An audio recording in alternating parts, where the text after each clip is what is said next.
Bismillahirrahmanirrahim. Uh,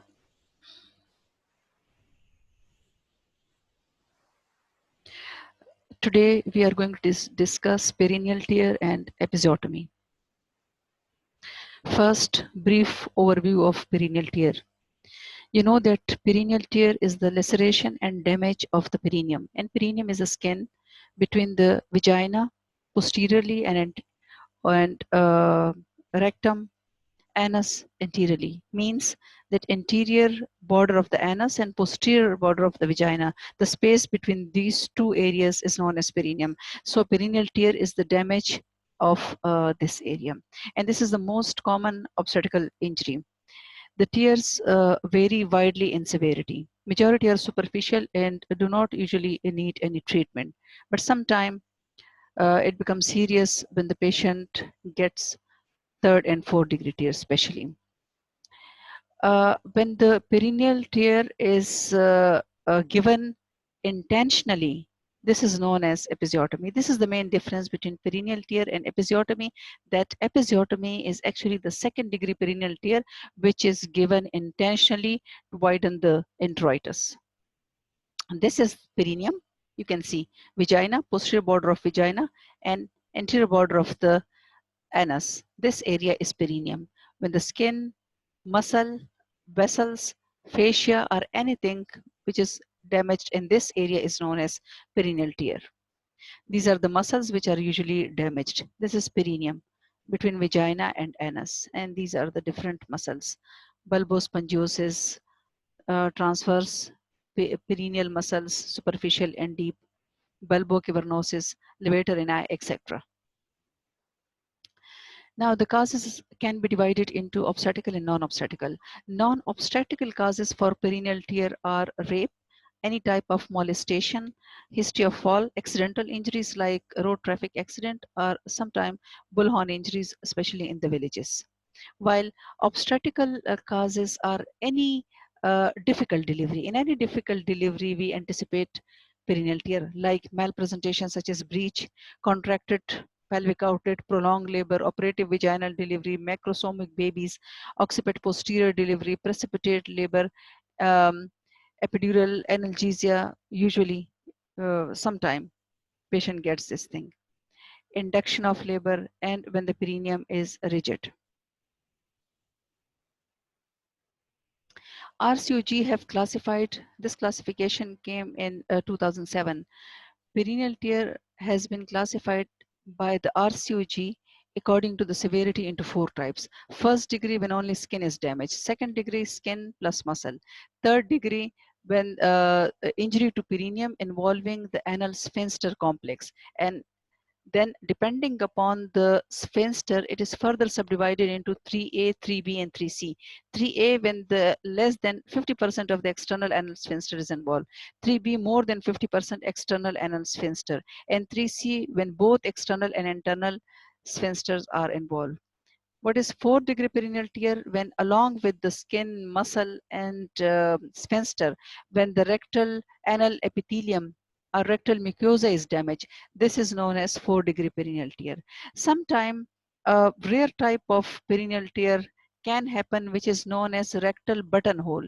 In rectal buttonhole injury, usually there is a connection between the rectum and vagina, though the sphincter is intact. It's just a hole between the rectum and vagina, and through this hole, usually wind and feces comes through the vagina instead of anus.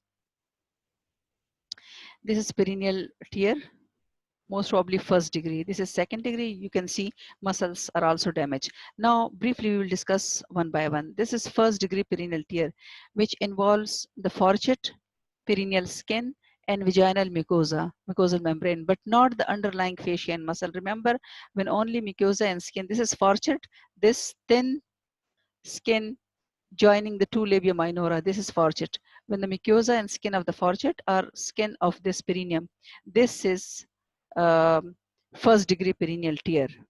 Though paraurethral area is not a perineum, but usually superficial injuries of the paraurethral area, which are paraurethral lacerations, they are also included in first degree, according to the severity. What is second degree? This involves in addition the fascia and muscle of the perineum, but not the anal sphincter. Anal sphincter is not involved yet. These tears usually extend upward on one or both of the side of vagina, forming an irregular triangular. This you can see. This is the skin along with the muscles. Third degree, this extend further to involve the anal sphincter. Now the anal sphincter is damaged along with the skin and muscle. And then it is further subdivided into 3A when the external sphincter, this is external sphincter, less than 50% involved. 3B when external sphincter is more than 50%, and 3C when the internal sphincter is involved. And this is 4 degree when the anal epithelium rectal mucosa is involved. 4 degree extend through the rectal mucosa to expose its lumen. You can see mucosa, now mucosa is damaged here and here. This diagram shows all the 4 type. This is just the laceration here, first degree. This is episiotomy, a very clear-cut second degree perineal tear. And this is perineal tear. This is episiotomy, though the composition of both the episiotomy and second degree are same, that is skin and muscle. But tear is irregular, you can see, and episiotomy is a very clear-cut thing. This is third degree when the anal sphincter is involved, and this is fourth degree when, along with all the above, anal epithelium and rectal mucosa is involved. How this is diagnosed? No sophisticated tests are needed. This is 100% clinical diagnosis. Just put the patient in extended lithotomy position, arrange a good light, and then vulva, vagina are inspected stepwise and clearly, starting from above. You have to see in a downward direction, laterally, paraclitoral area, paraurethral area, paravaginal, and pararectal skin and muscles. They should be examined. Remember one thing, one should suspect traumatic PPH due to perineal tear when continuous bleeding PV persisting even after delivery of placenta when the uterus is contracted and retracted. When the uterus is well contracted, placenta has been delivered and still there is bleeding, one should suspect perineal tear. Now, what about first and second degree? They should be repaired immediately after delivery of the placenta, if not possible within 24 hours, at least within 24 hours, not later than that. First step is to define the limit of the laceration, which includes vagina as well as the perineum. And what are the prerequisites for the repair? Proper light, good analgesia, though anesthesia is not required, but good analgesia or local infiltration of the perineum. Good assistance, perfect blunt needle, and either chromic or vicryl suture is needed. And first degree, remember, and second degree, they are repaired in the place where the delivery occurred. What about the technique? All tears that are bleeding should be identified and ligated separately. The stitching starts from the apex of the vaginal mucosa using vicryl stitch, that is polyglactin 910, with continuous or interrupted suture. Vaginal mucosa should be ideally stitched continuously.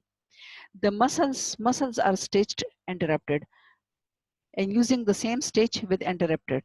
The skin is stitched with interrupted. So mucosa continuous and skin and muscle are stitched with interrupted sutures. Ideally, they should be within 24 hours. But if this is not possible, then after 6 weeks. Because as accurate an approximation as possible of all the tissue should be secured and no dead space are left. This should be the aim of stitching. This you can see, stitching of the epithelium, then stitching of the muscle. This is epithelium, continuous stitch. This is muscle interrupted. And then this is skin interrupted. You can see. And this is subcuticular stitch. What about third and fourth degree tear? The prerequisite for this thing is there should be a written consent because this repair we do in the operation theater. General anesthesia, spinal anesthesia, or epidural analgesia should be given to the patient.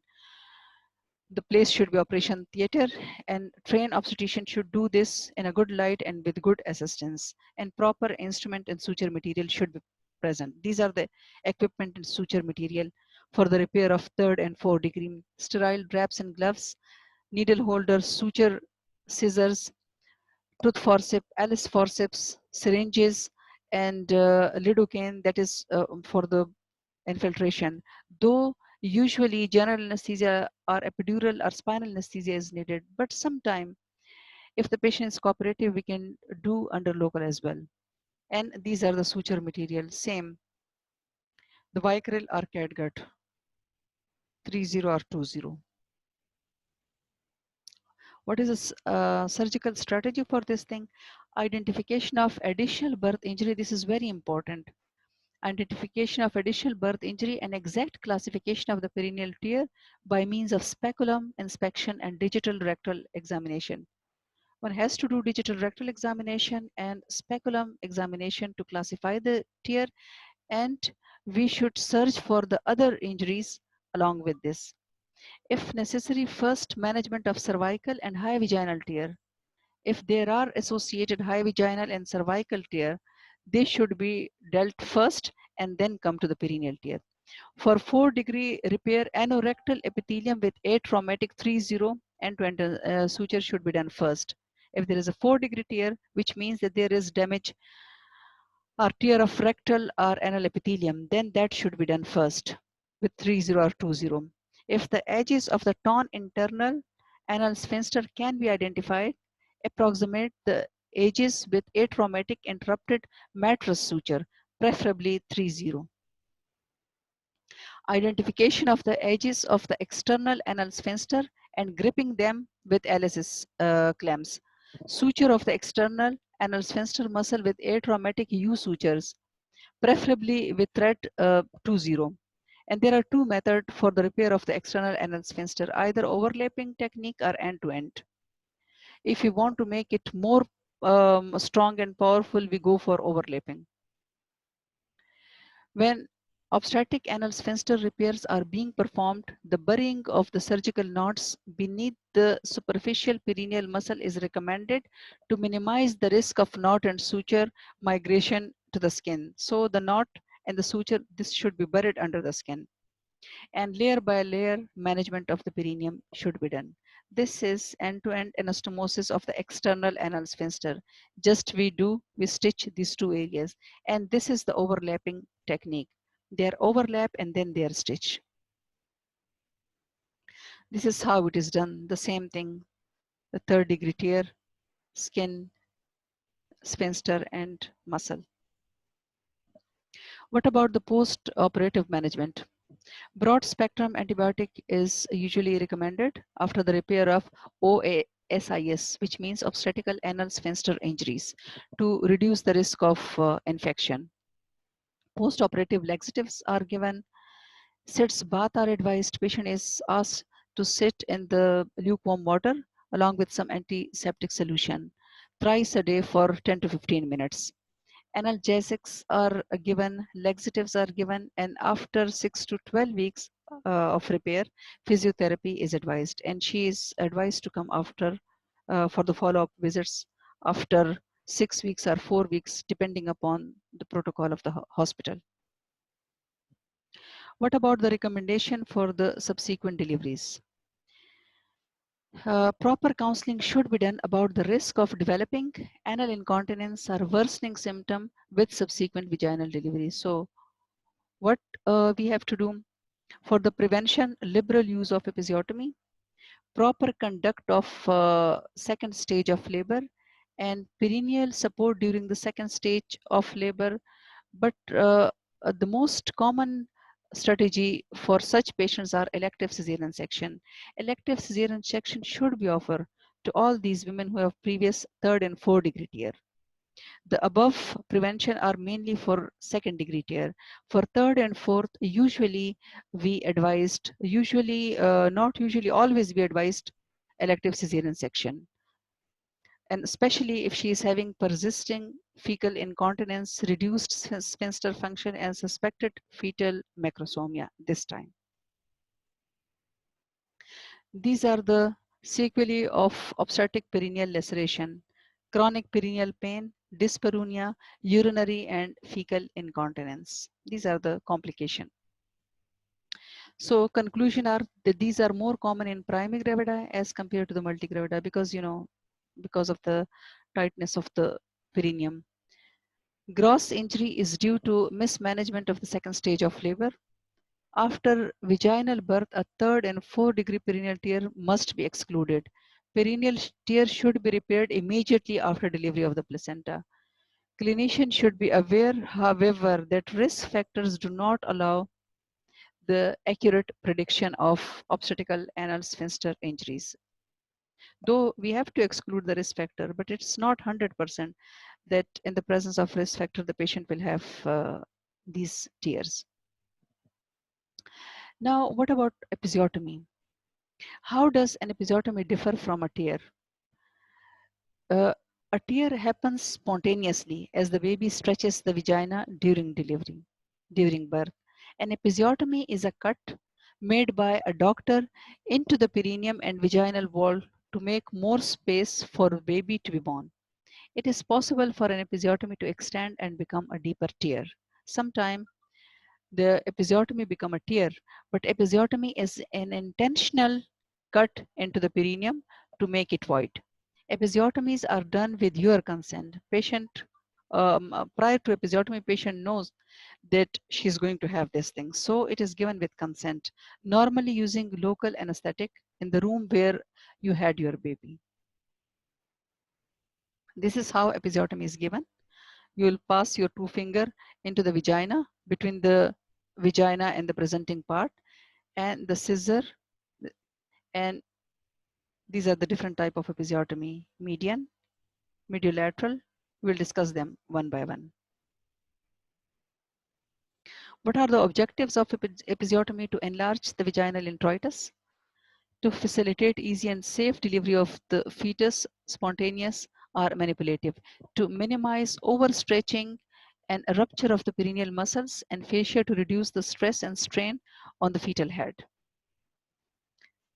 Which stage of labor is this? I think this is crowning. Episiotomy is given at the stage of crowning when the largest diameter of the presenting part is entrapped in the vulval ring. This is vulval ring. And now in between the contraction, uterine contraction, the head will not recede back. Usually during contraction, head will come out, but in between it will go back. And at the stage of crowning, the head or the presenting part will be entrapped in the vulval ring, and now the head or the presenting part will not go back in between the contraction, and this is the proper time to give episiotomy. So what are the indication and what are the timing? For threatened perineal injury in the primigravida, if you think that the perineal injury will happen, so at that time episiotomy should be given. For the rigid perineum, in forceps, breech and occiput, posterior delivery or delivery of the face, bulging, thin perineum during contraction just prior to crowning. And during forceps delivery, it is made after the application of blades. First, you have to apply the blades and then episiotomy is given. If you give early episiotomy, there will be increased blood loss. If you do it late, then there will be chances of perineal injuries and perineal tear. What are the advantages both for the mother and fetus? For the mother, a clear and controlled incision is easy to repair and heals better as compared to the perineal tear. There is reduction in the duration of second stage of labor, reduce the trauma to the muscles, and for the fetus, it minimizes the intracranial injuries, which is associated with difficult deliveries. Now, these are the different types: mediolateral, median, lateral, and J-shaped. So what is mediolateral? The incision is made downward and outward from the midpoint of the fourchette, either to the right side or the left side. It is directed diagonally in a straight line which runs about 2.5 centimeter away from the anus, midpoint between the anus and ischial tuberosity. What is median? The incision commences from the center of the fourchette and extends posteriorly along the midline for about 2.5 centimeter. It goes directly on the rectum. Though this one is very easy to stitch, very easy to heal, but there are many chances of 4-degree tear in this type of episiotomy if lest it extends. What is lateral? The incision starts from about 1 centimeter away from the center of the forehead and extends laterally. It has got many drawbacks, including chance of injury to the Bartholin glands. It's totally condemned. Nowadays, lateral is not given. We give this one, J-shaped. The incision begins in the center of the forehead and is directed posteriorly along the midline for about 1.5 centimeter and then directed downward and outward along 5 or 7 o'clock position to avoid the anal sphincter. A position is not perfect and the repaired wound tends to be puckered. This is also not done widely, but usually we give this one first midline and then go laterally.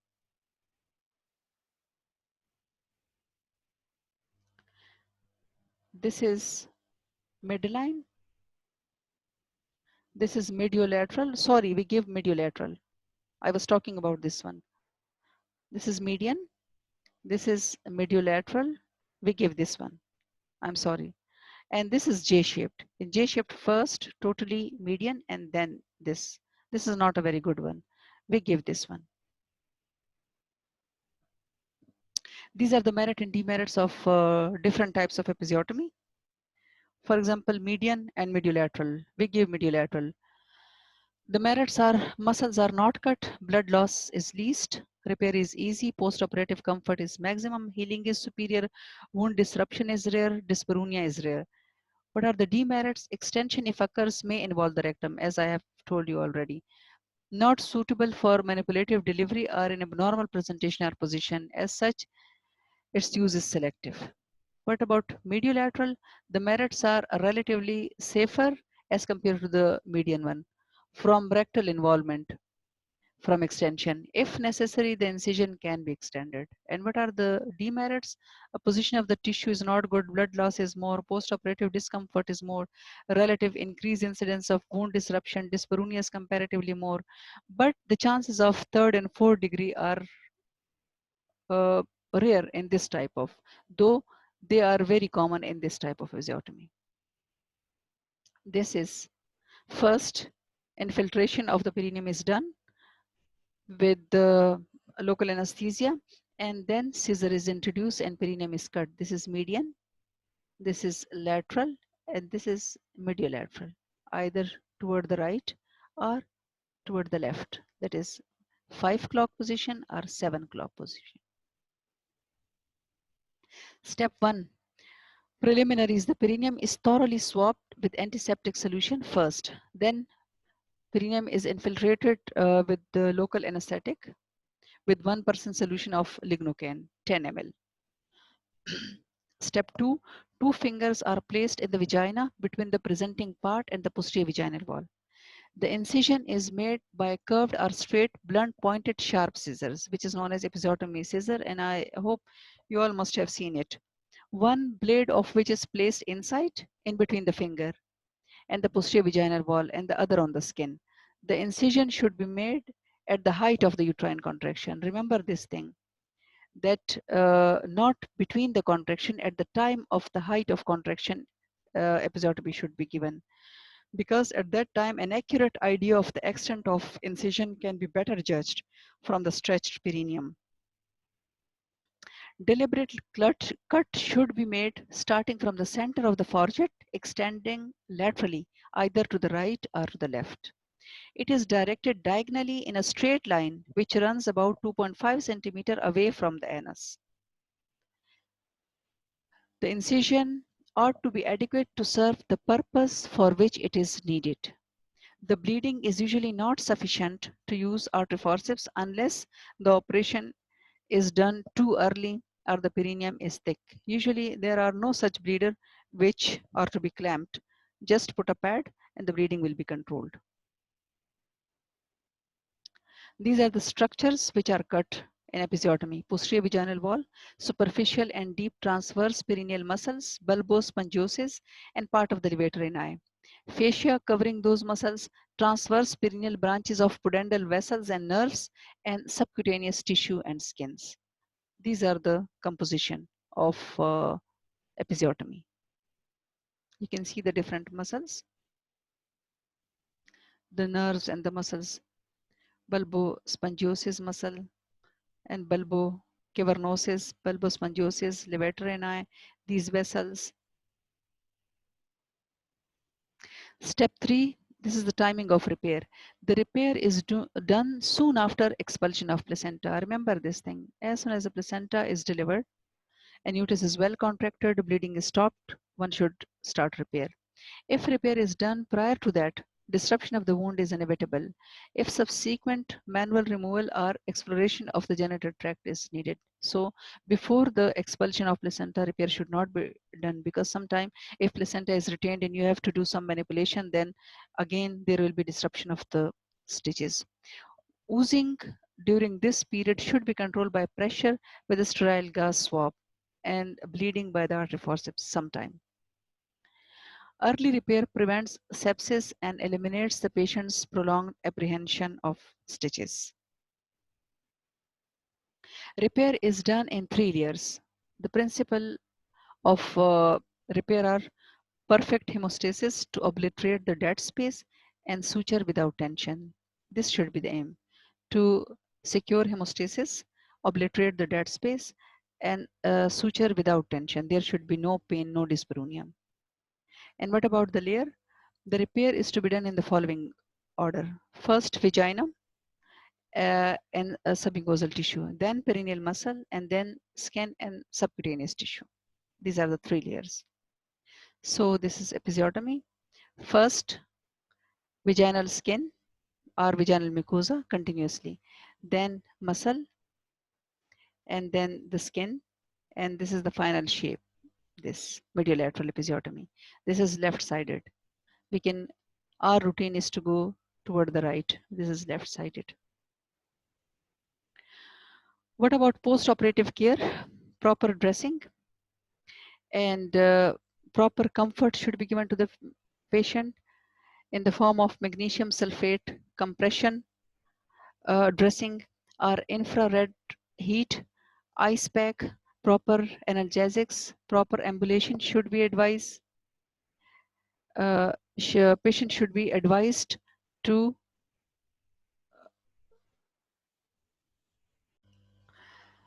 so regarding post-operative care, proper antiseptic dressing should be applied, and for the comfort of the patient, proper analgesia, antibiotic, sometime infrared heat, magnesium sulfate compression, ice pack, they are needed for the comfort of the patient. And patient should be advised to be ambulatory. And usually if the absorbable sutures have been used, then there is no need for removal of the stitches. And sometime if non-absorbable stitches have been used, then they are removed on 6 or 7 day. These are the complication, maybe immediate and remote. Immediate complication of episiotomy is extension of the incision to involve the rectum, which we have already discussed. Vulval hematoma, if the dead space has not been obliterated properly, then vulval hematoma can happen. Wound dehiscence, especially in cases of infection. Injury to the anal sphincter causing incontinence of the flatus or feces. Rectovaginal fistula, which is the buttonhole injury, which I have told you that the rectum, the sphincter is involved, but there is a passage between the rectum and the vagina. And sometimes rarely necrotizing fasciitis, when there is a widespread infection along with the necrosis and ischemia of the perineum. And this usually occur in diabetic and immune compromised patients.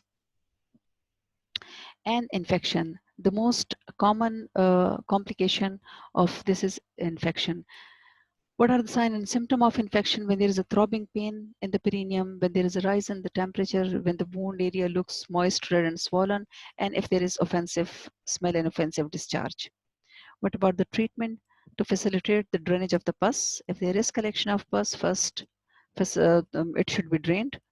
Local dressing with antiseptic powder or ointment should be done. Magnesium sulfate compression for the comfort of the patient, and application of infrared heat to the area should be given to reduce edema and pain and discomfort. And of course, systemic intravenous antibiotics should be given. Remote complication are dyspareunia if the repair has not been done properly. Chances of perineal laceration in subsequent labor, and scar endometriosis, a very rare thing. And now this is a small video of the repair of episiotomy.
This is, you can see, first vaginal skin is being stitched with continuous, locked continuous stitch, and the suture is vicryl.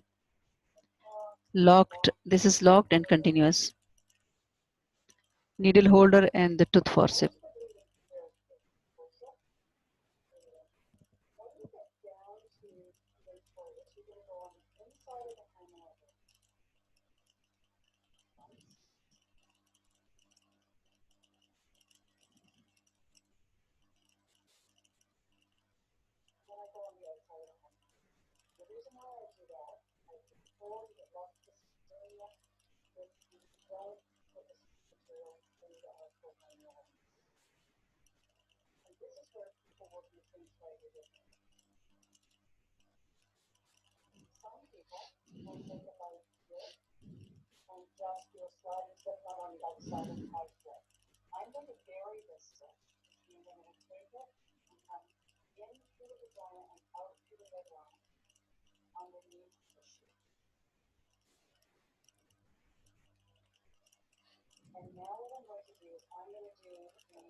How beautifully she approximated the two ends. Now the muscle. These people do, I think, muscle continuously, but we stitch the muscle with interrupted stitches.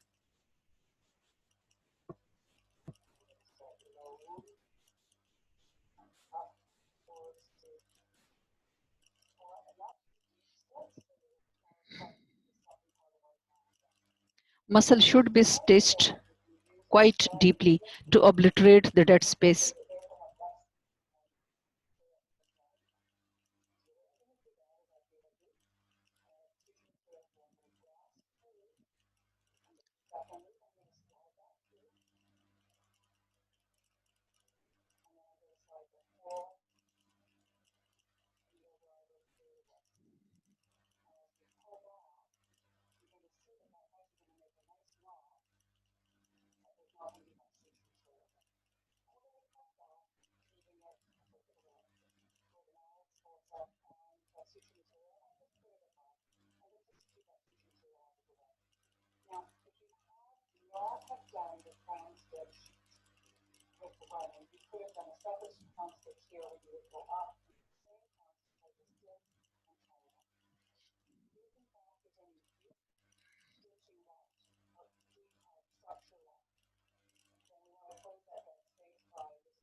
In fact, she is going to stitch the perineum with subcuticular stitch, which is a special type of stitch.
Hopefully you have enjoyed this stitching of episiotomy, special stitching subcuticular.